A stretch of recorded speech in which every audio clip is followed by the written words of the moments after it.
ये वाला जो हमारे पास क्वेश्चन है तो इसमें हमारे पास जो ग्राफ बनेगा उसमें टाइम वर्सेस काउंटिंग रेट का हमारे पास ग्राफ बनेगा, ठीक है। और यहाँ पर जो स्केलिंग होगी वो वाई एक्सिस पे थोड़े डिफरेंट तरीके से होगी, लेकिन एक्स एक्सिस पे उसी तरीके से स्केलिंग होगी जिस तरीके से जो है वो हम आप आम ग्राफ पेपर में कर रहे होते हैं, ठीक है। यहाँ पर जो ये वाला ग्राफ पेपर है उसको अगर करीब से देखो तो यहाँ पर जो है वो डिस्ट्रीब्यूशन जो है वो सेम नहीं है, ठीक है। यानी कि जो जैसे हम वहाँ पर देख रहे होते हैं तो हमारे पास जो है वो पांच स्मॉल बॉक्सेस जो होते हैं वो बिल्कुल एकदम इक्वल होते हैं, जबकि यहाँ पर जो है वो इस बॉक्सेस जो है वो इक्वल नहीं है, ठीक है, डिफरेंट साइजेस के हैं, ठीक है। तो यहाँ पर हमारे पास क्या होता है कि हमें सबसे पहले तो डेटा में देखना होता है कि हमारे पास लीस्ट वैल्यू कौन सी है। तो जैसे कि अगर हम यहाँ पर देखें तो हमारे डेटा में तो हमारे पास जो लीस्ट वैल्यू है वो हमारे पास 530 है, यानी कि हम ये कहते हैं कि हमारे पास लीस्ट वैल्यू जो है वो 100 की लाइंस में है, ठीक है। यानी कि हमारे पास कोई ऐसी वैल्यू नहीं है जो कि टेंस की लाइन में हो, यानी कि 30, 20, 60 ऐसी नहीं है, बल्कि 530 यानी कि 500 100 की लाइंस में है, ठीक है। तो यहाँ पर हम अगर हमारे पास जो है वो कोई ऐसी वैल्यू होती जो कि 10, 20, 30 इस तरीके से होती तो फिर हम ग्राफ की स्टार्टिंग जो है वो 10 से करते, ठीक है। लेकिन चूंकि हमारे पास जो लीस्ट वैल्यू है वो 500 है तो अब हम ग्राफ की स्टार्टिंग जो करेंगे वो हम करेंगे 100 से, ठीक है। तो वैसे तो हम आम ग्राफ पेपर में यहाँ पर जो है वो ज़ीरो वाई एक्सिस पे जो है वो लिख रहे होते हैं, लेकिन यहाँ पर हम लिखेंगे कि ये हमारा 100 कहला रहा है। उसके बाद 10 बॉक्सेस के बाद जो हमारे पास जो हमारा लाइन आ रही है वो उसको मैं 200 कह रही हूँ। उसके बाद 10 बॉक्सेस और छोड़ने के बाद जो है वो 300, 10 मज़ीद बॉक्सेस छोड़ने के बाद 400, फिर और 10 बॉक्सेस छोड़ने के बाद 500, ठीक है। अब यहाँ पर हमारे पास जब ये 500 तक मैंने इसको स्केल कर लिया, उसके बाद अब जो हमारे पास जो बॉक्सेस की डिस्ट्रीब्यूशन है वो अनइक्वल डिस्ट्रीब्यूशन आ गई है। अनइक्वल किसके रिस्पेक्ट से? इन 5 बॉक्सेस के रिस्पेक्ट से ये डिस्ट्रीब्यूशन जो है वो अनइक्वल है, ठीक है।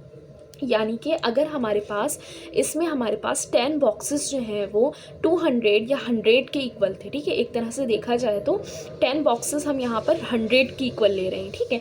तो 500 के बाद अब हमारे पास बॉक्सेस जो हैं वो 5 होते हैं यहाँ पर, ठीक है। तो अब हम 5 बॉक्सेस को जो है वो 100 की इक्वल लेंगे, ठीक है। इसी तरीके से हम जो है वो यानी कि अगर इसको आसान अल्फाजों में बोला जाए तो शुरू के 5 जो स्केलिंग होगी वो होगी 10 बॉक्सेस को हम इक्वल लेते हुए काम करेंगे। उसके बाद फिर हम जो भी वैल्यूज़ को जो है वो वहाँ पर लिखेंगे तो वो हम लेंगे 5 बॉक्सेस के इक्वल, ठीक है। अच्छा, वैसे तो यहाँ पर अगर देखें तो इस ग्राफ के दूसरे साइड पे यहाँ पर आसानी के लिए जो है वो ये नंबरिंग मेंशन होती है, ताकि यहाँ पर देखो यहाँ पर जो ये 5 नंबर यहाँ पर लिखा हुआ है तो 5 यहाँ पर हमें पता चल रहा है कि 5 तक जो है वो डिस्ट्रीब्यूशन 10 बॉक्सेस की इक्वल है, लेकिन 5 के बाद ही जो है वो 5 बॉक्सेस के इक्वल जो है वो 6 को ले रहे हैं, फिर 5 बॉक्सेस के बाद जो ये 7 को ले रहे हैं, ठीक है। तो हमारे पास यहाँ पर ग्राफ पेपर में यहाँ मेंशन होता है जिसकी वजह से हमें यहाँ पर आसानी होती है, ठीक है। तो हमें जो है वो हमेशा जैसे यहाँ पर अगर गौर से देखो तो यहाँ पर 10 बॉक्सेस के बाद एक थिक लाइन आ रही है, ठीक है। और यहाँ पर 5 बॉक्सेस के बाद एक थिक लाइन आ रही है, जिससे हमें पता चल रहा है कि हमने जो अपनी स्केलिंग वैल्यूज़ लिखनी है वो हमने इस थिक लाइन के ऊपर लिखनी है, ठीक है। तो अब हम यहाँ पर देखें तो हमने कहा कि अब हम 100 के बाद इसमें जो है वो अच्छा, जैसे कि अगर मैं इसकी स्केलिंग जो है वो शुरू करती 10 से तो मैं इसको इस तरीके से करती, मैं 10, 20, 30, 40, 50, 60, 70, 80, 90, 100, ठीक है। 100 के बाद मैं 110 नहीं लिखूँगी, 120 नहीं लिखूँगी, मैं लिखती 100, 200, 300, 400, 500। इसी तरीके से फिर जब मैं 1000 तक पहुंच जाती तो मैं 1100 नहीं लिखूंगी, बल्कि 1000, 2000, 3000, 4000। और अगर मैं पहुंच जाती हूँ 1000 करते 10,000 पे तो फिर मैं आगे जो बॉक्सेस होंगे उसको मैं 10,000 मतलब उसको मैं जो है वो 11,000 की इक्वल नहीं लूँगी, बल्कि मैं 10,000 20,000 देन 30,000। जिस तरीके से अगर यहाँ पर गौर से देखा जाए तो यहाँ पर मैंने क्या करा, अगर मैं इसको 100 के इक्वल ले रही हूँ तो यहाँ तक मेरे पास जो 10 जो स्केलिंग मैंने की है, 10 टाइम्स जो स्केलिंग की है, तो वो 1000 के बराबर आ गई। अब इसके बाद मैं 1100 नहीं कह रही हूँ, बल्कि मैं डायरेक्ट 10 बॉक्सेस को मैं 2000 की इक्वल ले रही हूँ, ठीक है। और फिर मज़ीद 10 बॉक्सेस को 3000 की इक्वल ले रही हूँ। उसी तरीके से यहाँ पर भी कहानी चलेगी कि 5 तक हमारे पास 10 बॉक्सेस का डिफरेंस होगा, 5 के बाद हमारे पास 5 बॉक्सेस का डिफरेंस आ जाएगा, ठीक है। अच्छा जी, तो हम यहाँ पर फिर पहुँच गए 10,000 पर। फिर 10,000 पे आने के बाद मैंने 10,000 मतलब 11,000 नहीं लिखा मैंने, बल्कि क्या करें, मैंने 20,000 30,000। यहाँ पर जो ये स्केलिंग होती है ये इसी तरीके से हो रही होती है, ठीक है। जैसे कि मैंने एग्जांपल दी कि अगर मैं यहाँ पर 10 से स्टार्ट करती, और अगर हम ये एग्जांपल दें कि हमारी जो लीस्ट वैल्यू है, और इसमें बेसिकली हमने लीस्ट और हाईएस्ट वैल्यू को देखना होता है। वैसे आम ग्राफ में भी हम जो है वो लीस्ट और हाईएस्ट वैल्यू को देखते हैं कि हमारी लीस्ट वैल्यू भी हमारी ग्राफ पे प्लॉट हो और हाईएस्ट वैल्यू भी हमारे ग्राफ पे प्लॉट हो, हम ऐसी स्केलिंग करें, ठीक है। तो अगर यहाँ पर मेरे पास जो है वो लीस्ट वैल्यू कुछ 1000 की रेंज में होती, और जो मेरे पास हाईएस्ट वैल्यू है वो लाख की रेंज में होती, ठीक है। तो फिर मैं यहाँ पर क्या करती, मैं 1000 करते जो है वो यहाँ पर जब मैं पहुँचती तो मैं यहाँ 10,000 पे पहुँच जाती। फिर यहाँ पर मैं पहुँच जाती कितने पे, 10,000, तो इस तरह से 10,000 20,000 30,000 करते यहाँ 1 लाख पे पहुँच जाती।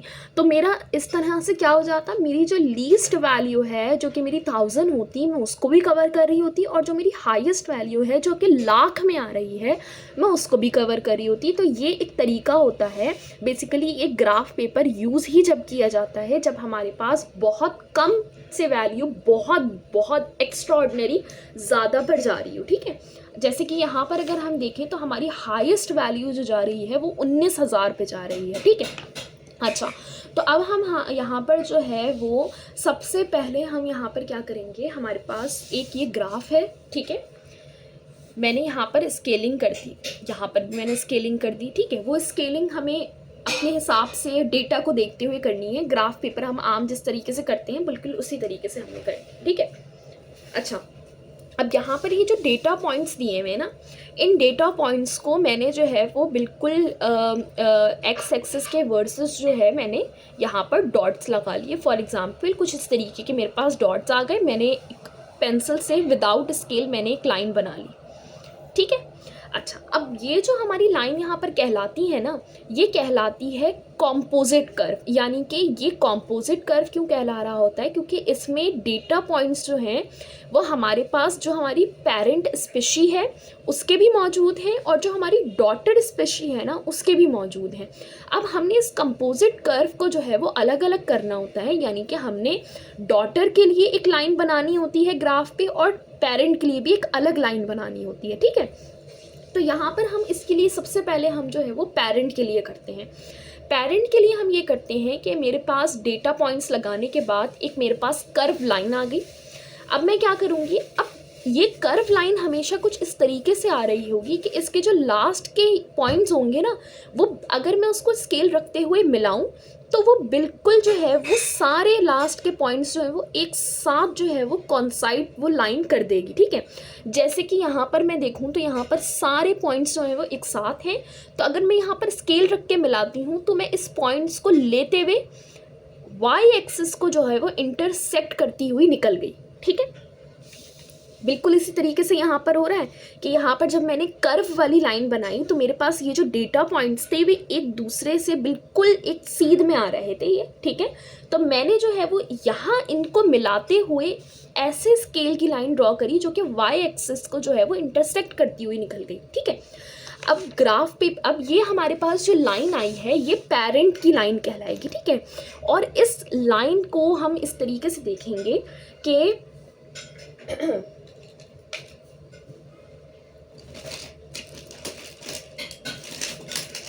अच्छा, हमारे पास अब देखो हमने ये जो न्यू लाइन बनाई है ना, इस लाइन पे इनिशियली हमारे पास कोई भी पॉइंट्स मौजूद नहीं होंगे, ठीक है। ये तो अभी हमें लग रहा है कि पॉइंट्स मौजूद हैं, तो ये इनिशियली तो मौजूद नहीं होंगे ना, क्योंकि हमने तो बेसिकली इन पॉइंट्स को जो लाइन से मिलाया है उस लाइन को एक्स्ट्रापुलेट किया है हमने, ठीक है। तो अब हम क्या करेंगे, अब हम ये करेंगे कि हम इस वाले पॉइंट पे जो हमारा कर्व पे हमारा ये जो 0 टाइम पे जो हमारा पॉइंट आ रहा था, मैं इसको जो है वो इस पे स्केल रखूँगी और स्केल को मैं इस तरीके से सीधा रखूँगी कि वो एक्स्ट्रापोलेटेड लाइन पे जो है वो वहाँ पर भी जो है वो उस मतलब कि रखा जा रहा होगा। जैसे कि इसको अगर हम देखें तो यहाँ पर मैंने इस पॉइंट के लिए स्केल जब रखा तो ये एक्स्ट्रापोलेटेड लाइन को अगर मैं देखूँ तो मैं अगर इस पॉइंट से परपेंडिकुलर ड्रॉ करूँ तो यहाँ पर मैं देखूँ तो ये इस एक्स्ट्रापोलेटेड लाइन के इस पॉइंट से कॉन्साइड हो रहा है, यानी कि यहाँ इसका परपेंडिकुलर गिर रहा है। ठीक है, परपेंडिकुलर दिखाना नहीं है, ये समझने के लिए हमें करना है। ठीक है, तो यहाँ पर मैंने इस सीधा इसका परपेंडिकुलर जो है वो अगर मैं गिरा रही हूँ तो एक्स्ट्रापोलेटेड लाइन के इस पॉइंट पे ये कॉन्साइड कर रहा है, तो यहाँ पर मैंने डॉट लगा के सर्कल बना दिया। इसी तरीके से दूसरे पॉइंट को देखूंगी मैं, कर्व वाली लाइन के दूसरे पॉइंट का परपेंडिकुलर जब मैं गिराऊंगी तो एक्स्ट्रापोलेटेड लाइन के जिस पॉइंट पर वो कॉन्साइड कर रहा होगा उसको वहाँ पर डॉट लगा के इस तरीके से मैं कर दूंगी। ये काम हम वहाँ तक कर रहे होंगे जहाँ तक हमारे पास जो है वो ये कर्व वाली लाइन और ये एक्स्ट्रापोलेटेड लाइन में डिफरेंस क्रिएट हो रहा होगा, क्योंकि हमारे पास एक पॉइंट के बाद ऐसा पॉइंट आएगा जहाँ पर हमारे पास ये कर्व वाली लाइन और हमारे पास ये एक्स्ट्रापोलेटेड लाइन जो है वो ओवरलैप कर रही होंगी। ठीक है, क्यों कर रही होंगी? क्योंकि हमारे पास जो है वो ये पॉइंट्स जो हैं वो बिल्कुल मतलब कि एक साथ आ रहे होंगे। ठीक है, अच्छा जी, तो हमने जो है वो जहाँ तक ये दोनों लाइंस जो हैं वो डिफरेंस क्रिएट कर रही थी वहाँ तक हमने ऊपर वाले पॉइंट पे स्केल रख के जब उस पॉइंट पे रखते हुए हमने जब उसका परपेंडिकुलर नीचे गिराया तो जहाँ पर उस परपेंडिकुलर ने एक्स्ट्रापोलेटेड लाइन के कॉन्साइड किया हमने वहाँ पर डॉट लगा के हमने इस तरीके से सर्कल कर दिया। ठीक हो गया, तो हमारे पास यहाँ पर जो है ये पेरेंट की लाइन बन गई। अब हमें बनानी है डॉटर की लाइन। ठीक है, तो इस डॉटर की लाइन को बनाने के लिए हम क्या करेंगे, हम इस वाले पॉइंट की वैल्यू से इस वाले पॉइंट की वैल्यू को माइनस करेंगे। ठीक है, ग्राफ तो रीड करना आ ही जाएगा ना हमें। ठीक है, तो और फिर हमारे पास जो वैल्यू आएगी ना वो हम जो है वो प्लॉट करेंगे। ठीक है, जैसे कि एट टाइम 0 पे हम जब इस वाले पॉइंट में से इस वाले पॉइंट को माइनस करेंगे तो मेरे पास फॉर एग्जांपल 6000 के करीब मेरे पास कोई वैल्यू आई जिसको मैंने यहाँ पर जो है वो प्लॉट कर दिया। इसी तरीके से इस पॉइंट के साथ भी करेंगे कि इस पॉइंट में से इस पॉइंट को जो माइनस करेंगे जो वैल्यू आएगी उसका यहाँ पर पॉइंट लगा दिया मैंने, और मैं इस तरीके से करती गई, वहीं तक करूँगी जहाँ तक दोनों पॉइंट्स में डिफरेंस मौजूद है। ठीक है, अब ये वाली जो लाइन, ये वाले जो डॉट्स होंगे ये कुछ इस तरीके से आएंगे कि जब मैं इन पे स्केल रखूँगी ना तो ये सारे ये जो लाइन मैं जब बनाऊंगी तो ये लाइन सारे डॉट्स को कवर करती हुई निकलेगी। ठीक है, और ये लाइन हमारी कहलाएगी डॉटर की लाइन। ठीक है, अच्छा, तो हम यहाँ पर कह रहे हैं कि हमारे पास हमें क्या करना था, हमें इस कंपोजिट कर्व में से डॉटर और पेरेंट की लाइन को अलग अलग करना था, जो कि हमने कर लिया है। ठीक है, अब हमें निकालना है half life of parent end of daughter. ठीक है, तो अगर हम अच्छा, अब ये जो कर्व वाली लाइन है ना, सही है, इसको अब हम जो है वो अपनी वैल्यूज़ की कैलकुलेशन के लिए इस्तेमाल नहीं करेंगे। ठीक है, क्योंकि ये तो कंपोजिट कर्व था ना, क्योंकि अब तो हमें जो कैलकुलेशन करनी है वो डॉटर और पेरेंट के लिए अलग अलग करनी है और उसके लिए अलग अलग लाइन अब हमारे पास मौजूद है। तो जब हम हाफ लाइफ निकालेंगे तो हाफ लाइफ जो है वो हम देखेंगे कि हमारे पास जो है वो पेरेंट का सबसे पहला पॉइंट कहाँ पर आ रहा है। जैसे कि अगर यहाँ गौर से देखा जाए तो 10,000 के बाद जो है वो तीसरे बॉक्स पे पॉइंट लग रहा है, यानी कि 13,000 पे आ रहा है पॉइंट। ठीक है, तो 13,000 को अगर मैं डिवाइड करूँगी 2 से तो मेरे पास जो भी वैल्यू आ रही होगी उस वैल्यू को मैं वाई एक्सिस पे जो है वो देखूँगी और फिर उस वैल्यू को जो है वो मैं एक्स्ट्रापोलेट करती हुई पेरेंट की लाइन से कॉन्साइड करवाऊंगी और पेरेंट की लाइन से जिस पॉइंट पे वो कॉन्साइड करेगी उसका परपेंडिकुलर नीचे ड्रॉ करूंगी और नीचे ड्रॉ करने पर जो वाई एक्सिस पे जो वैल्यू आ रही होगी अब वो कहलाएगी पेरेंट की हाफ लाइफ। ठीक है, क्या किया मैंने, पेरेंट का जो इनिशियल पॉइंट था या इनिशियल काउंटिंग रेट था उसको मैंने डिवाइडेड बाय 2 करा। डिवाइडेड बाय 2 करने के बाद मैंने उसको यहाँ पर जो है वो आइडेंटिफाई करा। आइडेंटिफाई करने के बाद वहाँ से लाइन जो है एक्स्ट्रापोलेट करी, कॉन्साइड करवाई पेरेंट की लाइन से, उसका परपेंडिकुलर ड्रॉ करा, मेरे पास हाफ लाइफ आ गई पेरेंट की। Same goes for the daughter, ठीक है। डॉटर की जो इनिशियल एक्टिविटी आ रही होगी जो कि 6000 से जो भी करीब करीब आ रही होगी, ठीक है, ये सारी वैल्यूज़ जो हैं वो बज़ाहिर हमें जो है वो ग्राफ पेपर पे जो, जैसे कि यहाँ पर मेरे पास जो वैल्यू आ रही थी वो 6100 आ रही थी, लेकिन अगर ग्राफ पेपर पे हम देखें तो हमें ये 6000 के बराबर लग रही है, ठीक है। तो हम यहाँ पर जो है वो 6000 कैलकुलेशन के लिए 6000 नहीं लेंगे बल्कि 6100 लेंगे, ठीक है। क्यों? क्योंकि इस वाले पॉइंट में से जब मैंने इस वाले पॉइंट को माइनस करा था तो मेरे पास 6100 वैल्यू आ रही थी, ठीक है। तो मैं 6100 को जब 2 से डिवाइड करवाऊंगी तो जो भी बिल्कुल उसी तरीके से जो भी वैल्यू आ रही होगी उसको वाई एक्सिस पे मैं फाइंड करूंगी, उसको एक्सट्रापोलेट करूंगी, डॉटर की जिस पॉइंट से वो कॉन्साइड कर रही होगी डॉटर की लाइन से वहीं से परपेंडिकुलर ड्रॉ करूंगी, और एक्सिस पे जो भी टाइम आ रहा होगा वो डॉटर की हाफ लाइफ हो जाएगी, ठीक हो गया। अच्छा, इसके बाद इसमें हमारे पास जो है वो डिके कांस्टेंट निकालना है। हमें पता है कि डिके कांस्टेंट के लिए हमारे पास हाफ लाइफ रिक्वायर होती है, जो कि हमारे पास हमने देखा कि पेरेंट की भी हाफ लाइफ हमने निकाल ली और डॉटर की भी हाफ लाइफ हमने निकाल ली, ठीक है। अच्छा, अब हम बात करते हैं कि हमें यहाँ पर कुछ और भी निकालना था, that is the initial activity. Initial activity हमारे पास सिंपल सी बात है, बात से पता लग रहा है कि हमारे पास जो पहला पॉइंट की जो वैल्यू होगी वो हमारे पास क्या कहला रही होगी, इनिशियल एक्टिविटी कहला रही होगी। जैसे कि अगर मैं यहाँ पर देखूँ तो यहाँ पर मेरे पास जो पहला पॉइंट आ रहा है वो आ रहा है 13000 पर, ठीक है। तो यहाँ पर जो है वो 13000 जो है वो यहाँ पर मेरे पास इनिशियल एक्टिविटी हो जाएगी। चूँकि हमारे पास Y axis counting rate per minute पर है, लेकिन हम जो है वो इसको काउंटिंग रेट पर मिनट से जो है वो डिसइंटीग्रेशन पर सेकंड में कन्वर्ट कर देंगे, तो हमारे पास वो इनिशियल एक्टिविटी आ जाएगी। इसी तरीके से पेरेंट की लाइन से पेरेंट की इनिशियल एक्टिविटी निकलेगी और डॉटर की लाइन से डॉटर की इनिशियल एक्टिविटी निकलेगी, ठीक है।